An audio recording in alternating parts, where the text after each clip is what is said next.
several cities declaring a state of emergency as border facilities already pushed to their limits brace for a new surge of migrants.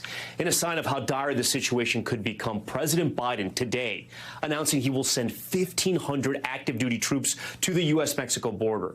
Those troops will join the roughly 2,500 National Guard troops already stationed in that region.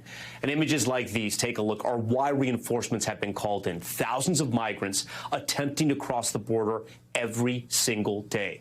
More than 90,000 crossings reported in just the last 10 days. And officials warn this is just the tip of the iceberg. All of this coming to a head because of the end of the COVID-era policy known as Title 42, the policy which was enacted as a public health measure during the Trump administration and the pandemic. It was designed to curb, quote, mass uncontrolled cross-border movement during the pandemic. But in practice, it was used to override existing immigration laws and justify the expulsion of more than 2 million. That policy now set to expire on May 11th. In addition to those troops that are making their way south, law enforcement in American cities all along the border are preparing for the surge as well. Agents in Laredo, you see them here participating in drills and demonstrations along the border as they brace for the next wave. Laredo, one of 3 cities in Texas that have already made emergency declarations. In a moment, we'll be joined live by the mayor of that city to walk us through what he has seen on the ground now and how his city is preparing for the weeks to come. But first, NBC's Valerie Castro leads us off with those dramatic images already coming in. Tonight, the scenes of pure desperation growing on the border. Migrants grasping for what food and supplies they can get through the border wall in El Paso.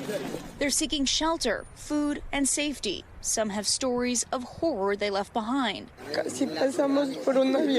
This mother saying, "We almost got raped in San Pedro, Mexico, and that's why the only thing I want is to cross with my daughters." As Title 42, the COVID-era restriction that has stopped asylum seekers for years, nears its end on May 11th, the surge may already be starting. Border officials saying 15,000 migrants crossed into Brownsville, Texas last week, a massive increase from early April. I am declaring a state of emergency in our community.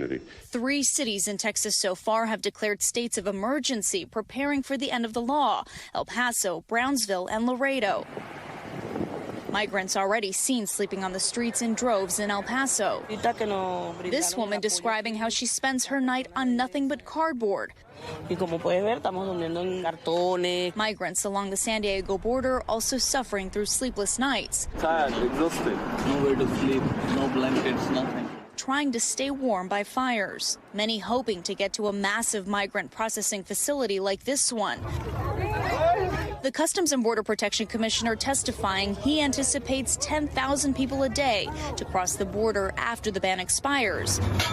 To assist with the expected surge, the Biden administration preparing plans to send an additional 1,500 active duty troops to back up CBP. The administration saying they will be performing administrative duties and warehouse support. They will not be performing law enforcement functions or interacting with immigrants or migrants. Homeland Security Secretary Alejandro Mayorkas under increasing pressure with Title 42 expiring, pushing back on criticisms that both he and the administration are failing when it comes to the border. Within the constraints of a broken immigration system, we are doing so much. Speaking with NBC's Chuck Todd about the government's strategy. Cut out the ruthless smugglers, deliver lawful pathways so people can access humanitarian relief without having to take the dangerous journey.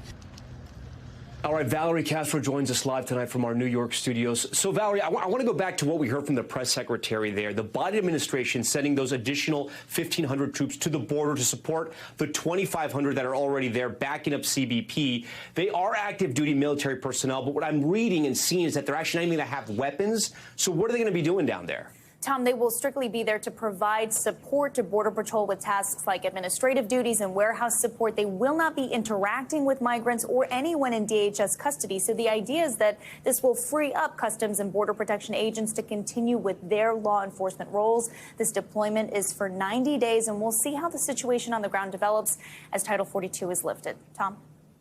Yeah, we know those CBP agents do need some relief at the border. Do we have a sense of how many people are waiting all along the border and that may possibly try to rush that border when Title 42 expires? Tom, there are tens of thousands of people spread out across various cities in Mexico. The most recent numbers from NBC News are from last week. About 17,000 migrants are waiting in Reynosa. That's across the border from McAllen, Texas. That's according to a shelter operator there that's endorsed by the local government. In Juarez, there are as many as 35,000 people waiting, according to the El Paso deputy city manager, but that number is said to be growing daily. Tom? Thanks for watching our YouTube channel. Follow today's top stories and breaking news by downloading the NBC News app.